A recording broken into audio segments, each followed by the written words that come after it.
Hello, creative, and welcome back to the Empowered Creatives podcast, finding confidence between hustle and burnout. I'm your host, Victoria Hines, creative career coach, helping creatives just like you navigate those career hurdles. I'm thrilled to have my guest this week on the show, Genevieve Parker Hill. She is an international best-selling author, speaker, and coach in the fields of simple living and creative growth. She's published 6 books and has been featured in Elle Canada and Complete Wellbeing magazine. Her first book was distributed to over 100,000 people around the world before she stopped counting. As a writing coach, Genevieve helps entrepreneurs, coaches, and inspiring leaders to get their industry-shaping book conceptualized, written, and published. A content repurposing expert, she's all about helping leaders save time by realizing that their book may already be written. Welcome to the show, Genevieve. Thank you, Victoria. Thanks for having me. Absolutely. What do artists and creatives need to know is possible today? There's a lot of things that are possible. And one of the things I'm most excited about today is self-publishing, publishing books. I think people know it's possible, but it's kind of an overwhelming topic. And what's really exciting is that it can be really simple to write and publish a book, especially nonfiction. Absolutely. What do you think contributes to the overwhelm that people usually hit? Well, there's so many. I'm a little overwhelmed just answering that question. There's just a lot. It's writing a book. It feels like a big deal. It feels like a huge life accomplishment, like a bucket list accomplishment.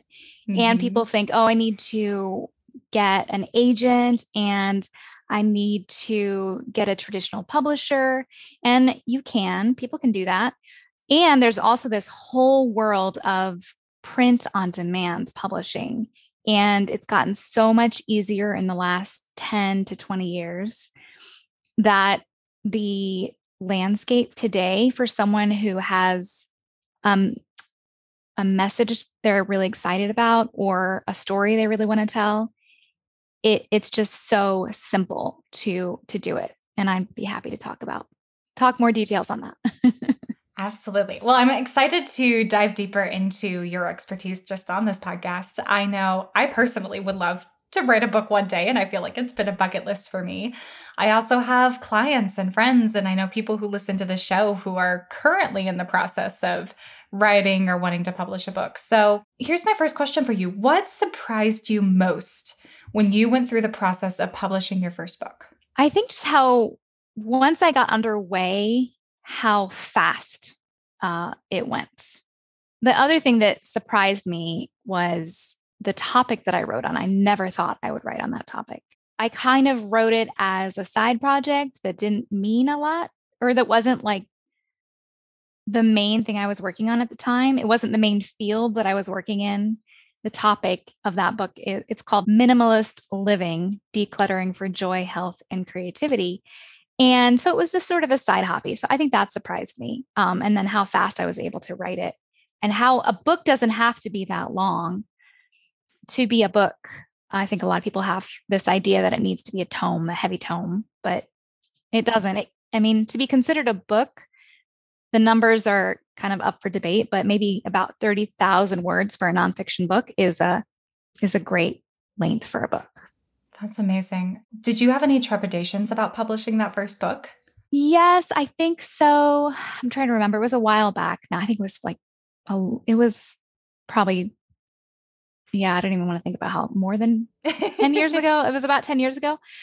I remember being afraid that I wouldn't be able to further my writing career. I think I was afraid that I wouldn't be able, I self-published, and I was afraid I wouldn't be able to get a traditional publishing deal if I ever wanted to. And that turned out to not be the case. But it was a valid concern. It was like a lot of publishers at the time. I remember going to a writers' conference and someone telling me, someone there like presenting on a panel as a publisher saying, I would not consider a self-published author. I would only consider a totally unpublished author. And that today is not the case at all. because now self-publishing is a way to prove that you have an idea people are interested in and that you can write a book. So publishers love it. Yeah, it's incredible to hear that the culture has shifted or changed around that, which is it's always the hard thing. It's almost like the culture has to shift first before the rules shift with it. Yeah. But I'm glad that they're seeing the benefit of, I feel like it's such a great way of validating your work too. And you mentioned that this was a side project to begin with. And one of my favorite exercises or best career advice I think I've ever heard is if you want a certain job or career path, or you want to work for a certain company, finding a side project that you can do that would speak to wherever you're wanting to go or the company you're wanting to work for can really boost your resume without you having to quote unquote get that job to begin with beforehand. Yeah, I love that. I'm all about like figure out what you want to do and just do it on your own. Like if you really want to do it, just make it happen. There's things have changed so much in like the last 15 years for almost every creative field where you can DIY so much. It's very exciting. Absolutely. So I know before you became a guest on this podcast, we talked a little bit and you mentioned having 5 simple steps to publishing your book. So I would love to ask you, for all of the individuals out there who are listening, including myself selfishly, what are those 5 simple steps? Yes, I am really excited about this. And I'd love to share the 5 simple steps. And I am happy to get really into the details. I do coach people in this, and I also do this for people, but I want to give people all the tools they need for if they want to do it themselves, if they don't have the budget to work with me.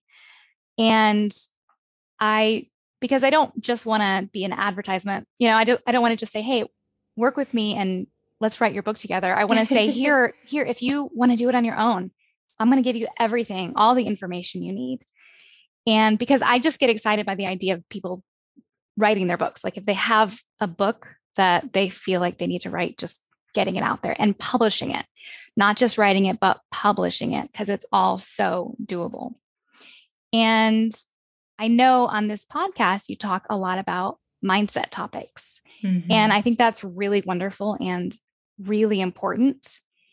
And the 5 simple steps that I'm about to share, they don't involve any mindset.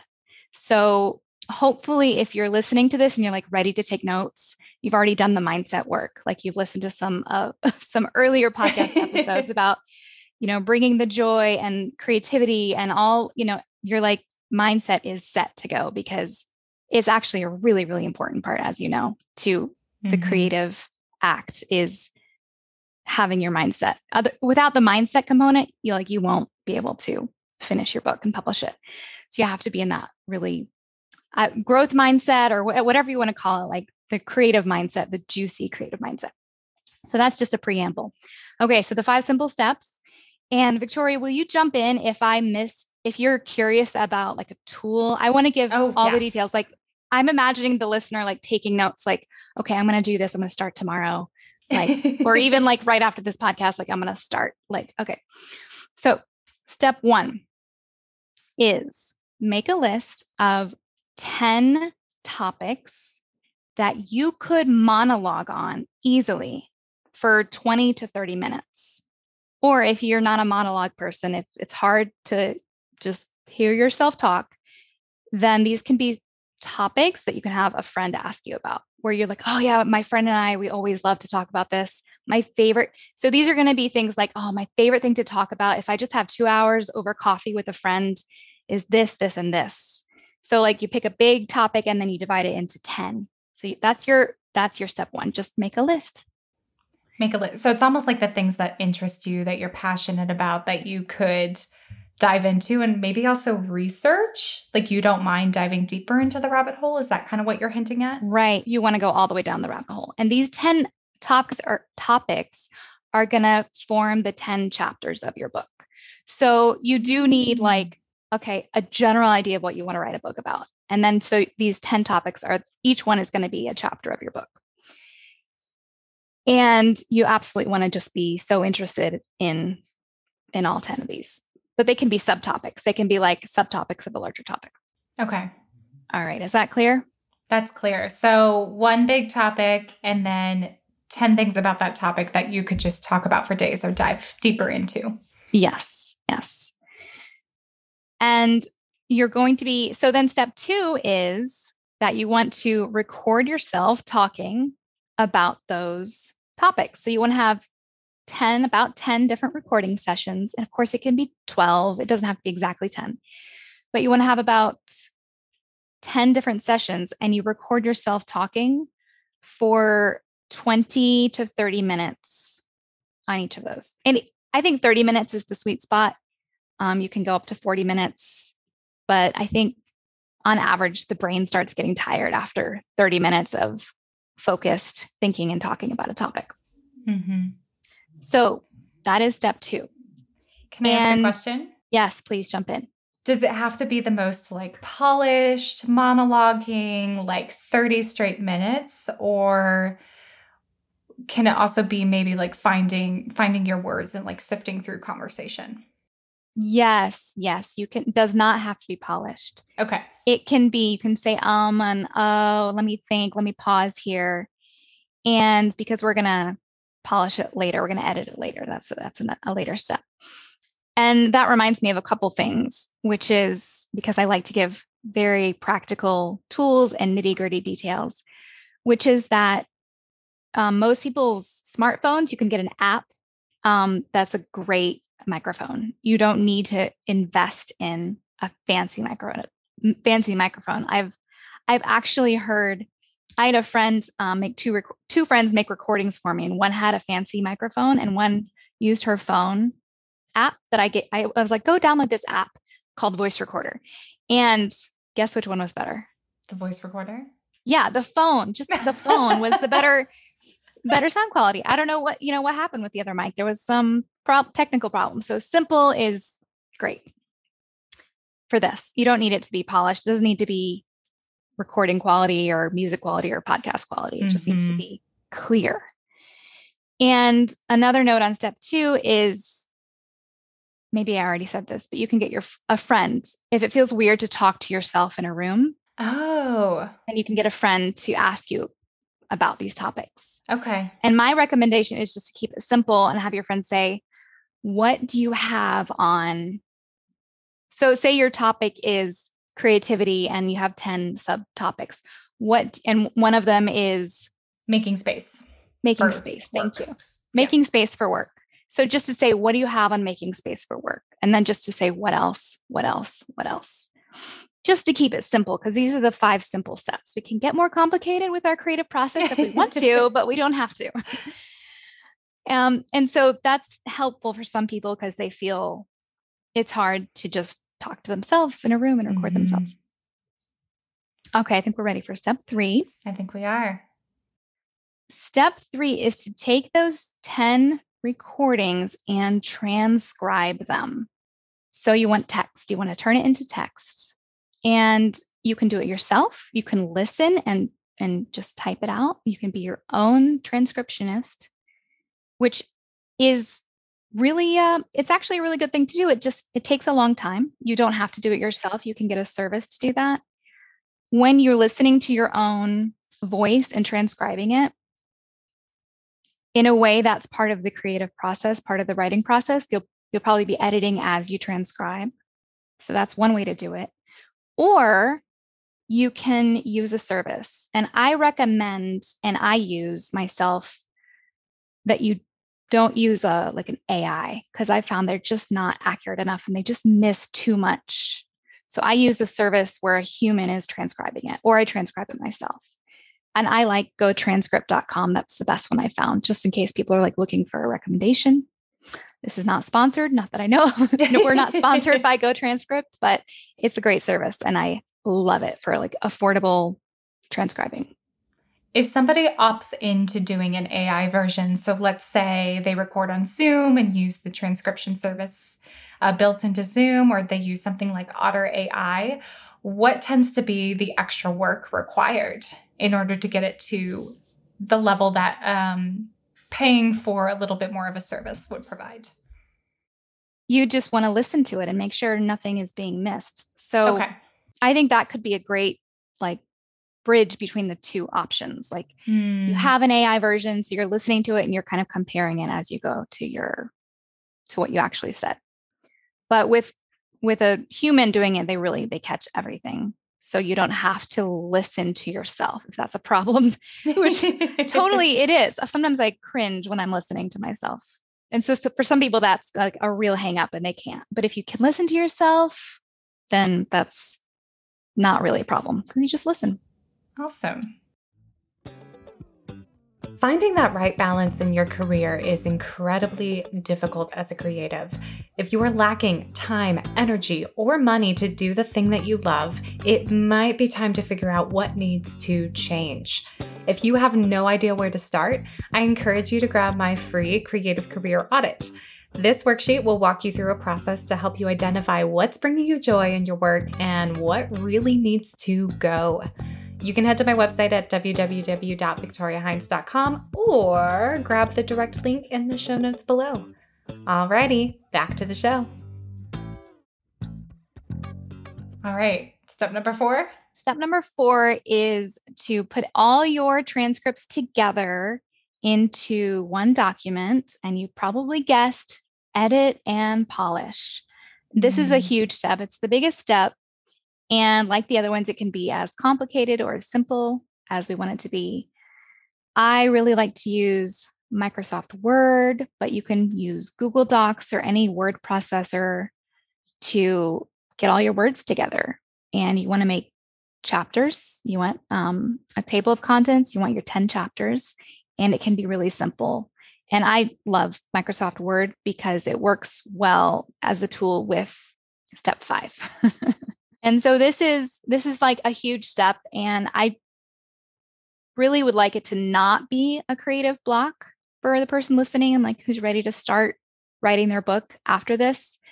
Of course, editing your own writing is a big step. And I think it helps to remember that it's not as big of a step as staring at the blank page. You're starting with something. You have a first draft and you've created it fairly painlessly and easily. So you have a first draft. And so now you are editing and you're turning it into something that sounds like a book. And really important to remember, readers love a book that is written in a conversational style. So we don't want to change the style too much. We don't want to change the tone too much. People they don't like a 12th grade level or college level reading. It's possible to write a beautiful book that conveys complex topics in simple language, in this kind of language, just talking to a friend kind of language.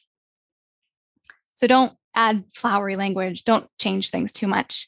I really think it's possible to write a really compelling book in conversational language. What's your go-to piece of advice for any clients who get caught up in the editing and changing everything? Like every single client. I would say figure out what kind of creative producer you are. Are you the one who thrives on sprints, renting a cabin in the woods for a week and just going out there and just being in your pajamas 24/7 and working on your book and finishing the editing? Or are you like some of my clients where you thrive on, I'm just going to do 20 minutes a day before bed until it's finished, or in the morning, or just fit a little bit into your daily routine. Figure out which one and don't have any shame or guilt about which one is you and feels good to get it done. And then just set it up and do it. Oh, that reminds me, that's to talk about length, because I think having a limits really help when you feel like this could go on forever and I'm just going to be stuck editing forever. So set boundaries, set limits. Say, I'm just going to work on an hour a day, or this 1 week in the woods is my week and it's got to get done. And it's just going to be done. At the end of it, it's going to be done. That helps me. And I think it helps a lot of people too. And do set a length and word count limit too, books are getting shorter and shorter, and readers really like a book that's like pretty short. What do you think is about the word count? Yes. I think 30,000 words is great. Books are getting even shorter than that, but for me, I don't think it can be called a book if it's less than that, really. And I want people to feel like this is definitely a book and to feel very confident in calling it a book. And so for nonfiction, 30,000 words is a great target. And it also helps. The other numbers that help are knowing how long it takes to read that book. So if you turn your book into an audiobook, for example, 30,000 words takes about 3 hours. And that's just a good length. Okay. So if someone goes on a road trip and listens to your book, it's about 3 hours. You can go longer than that. But for your first book, we're keeping it simple. So let's just stick with about 30,000 words. I love that. And that definitely rings true especially with the first book, to use it as a experimental ground, to just put something out there. I mean, I've talked with other people on this podcast about just getting that win.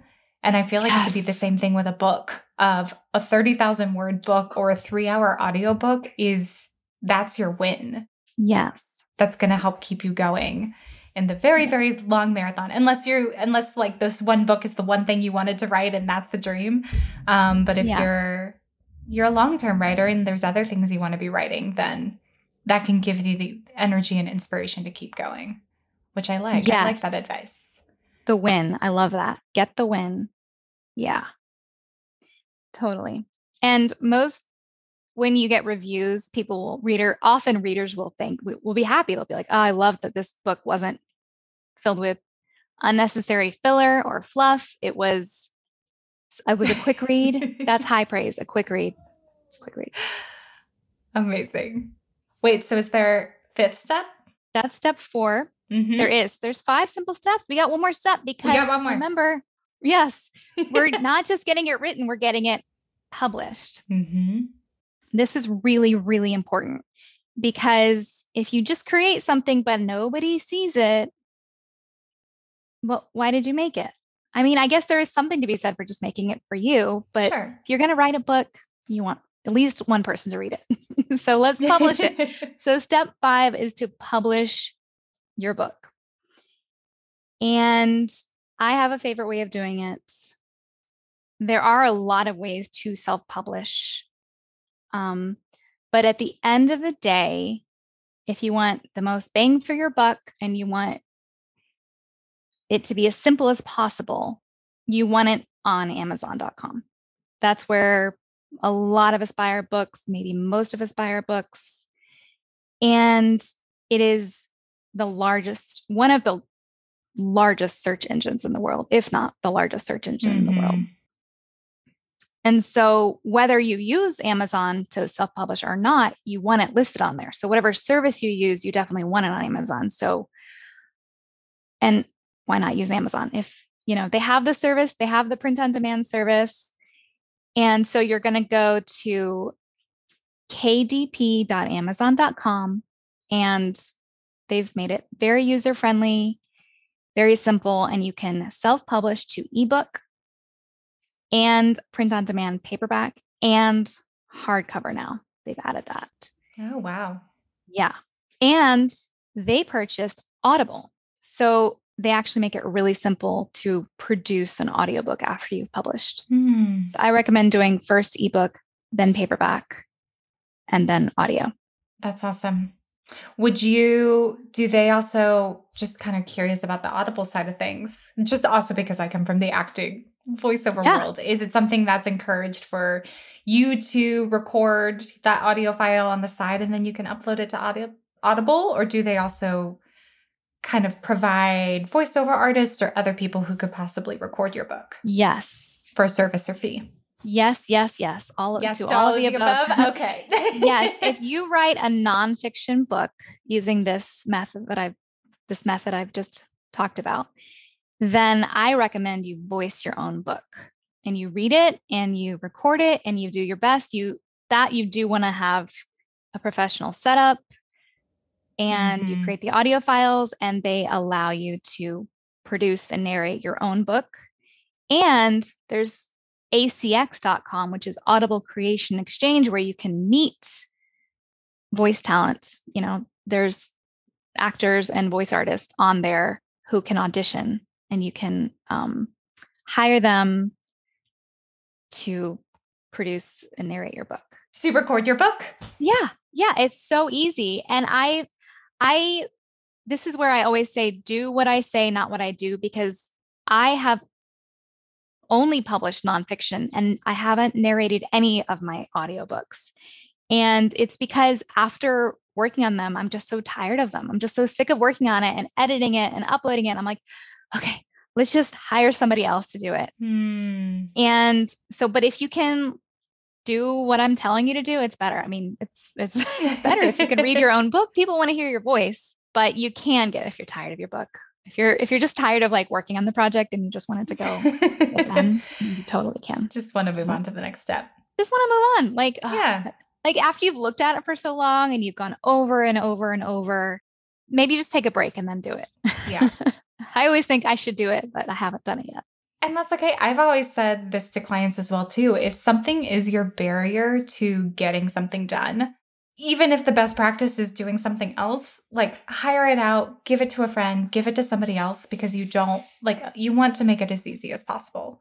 Yes. And if you're resisting it in any way, shape, or form, sometimes it can help to dive into like, okay, why am I resisting this? What's going on here? How can I maybe make this easier? And sometimes it's just ready, like, you should just pull the plug and just say, hey, yes, you're an expert at this thing over here. I'm going to hire you to do this because you're going to do it so much faster than I ever could. Yes. Yep. And I think part of creativity is knowing that there are a million different ways to do the same thing and deciding which of those ways you're going to do. Part of creativity is asking, how can I make this easy?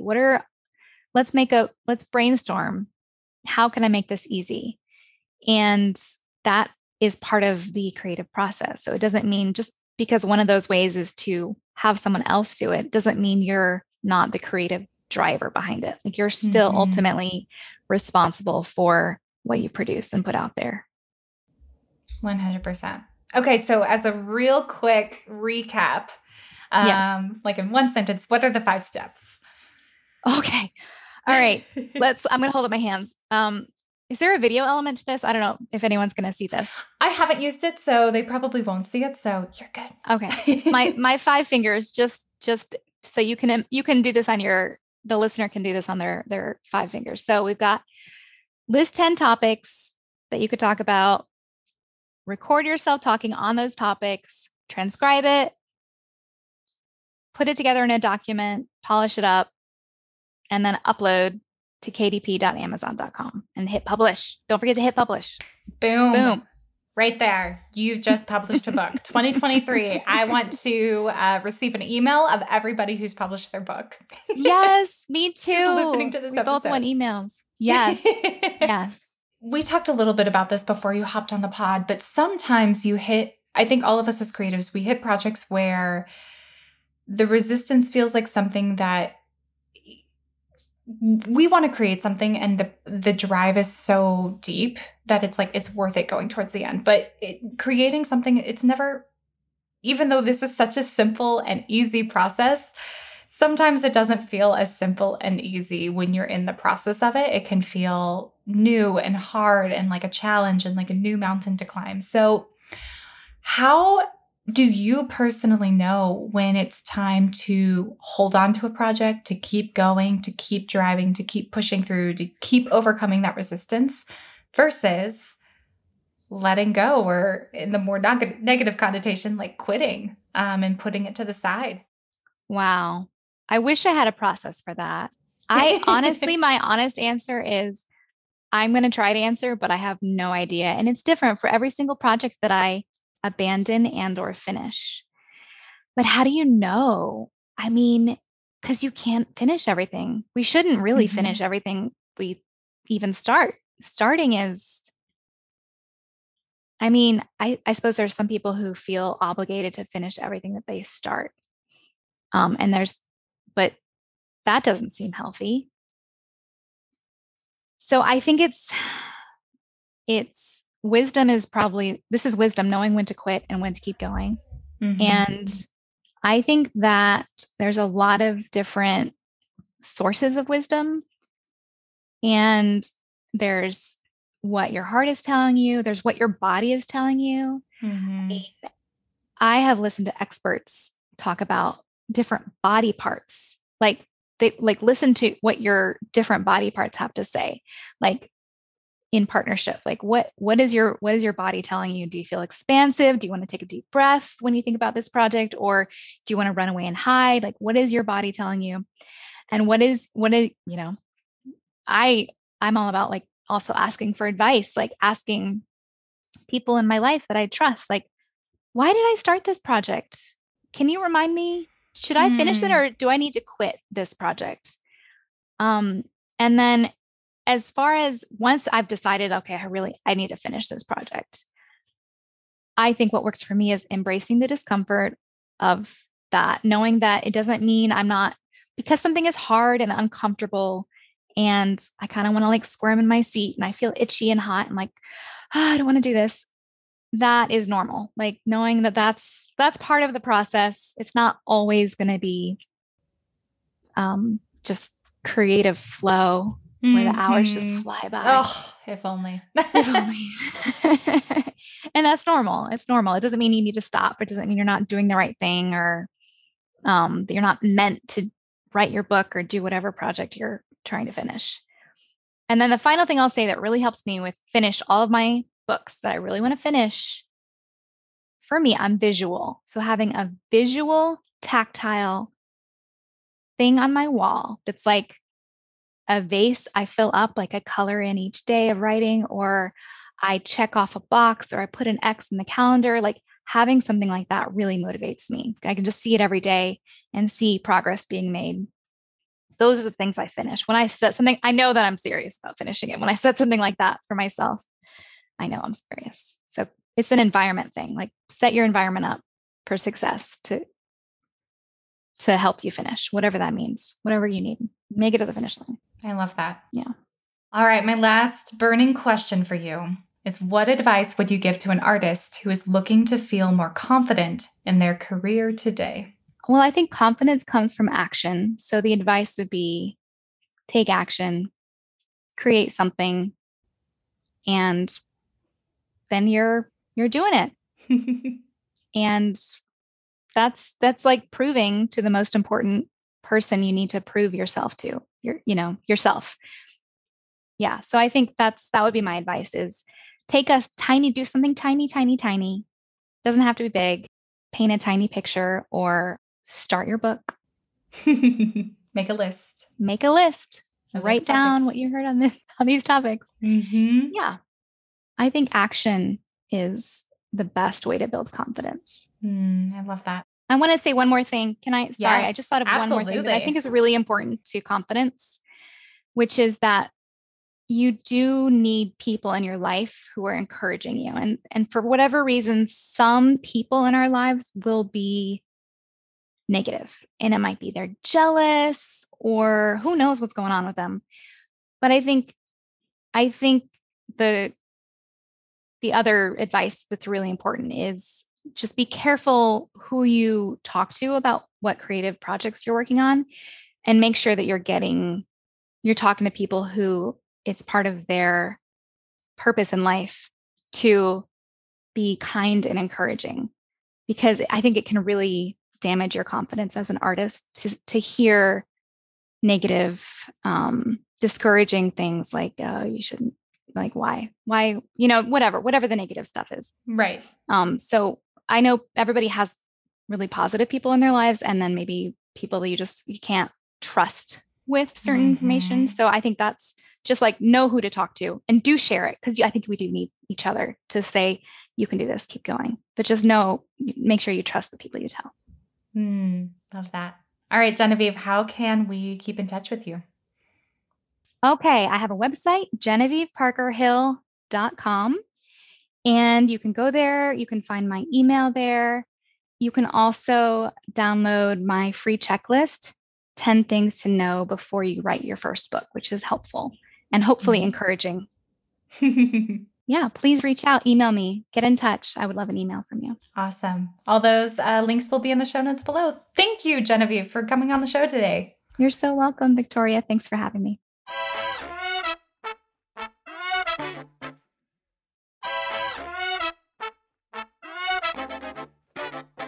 All right, creative, here's your one thing this week. If you've been dying to write a book one day, today's your day to start. Step number 1 from the Genevieve Parker Hill method is your one thing this week. I want you to make a list of 10 topics that you could speak to for 20 to 30 minutes. Remember that these topics should all fall into a larger umbrella topic that you might like to write a book about one day. Furthermore, I want you to keep that list somewhere where you won't forget it, such as the home screen of your computer, a note list, or a labeled file in your drive, or even on your bedside table. That's your very first step to writing your book. All right, creative, if you're enjoying this podcast, don't forget to rate, review, subscribe, and until the next time, stay creative.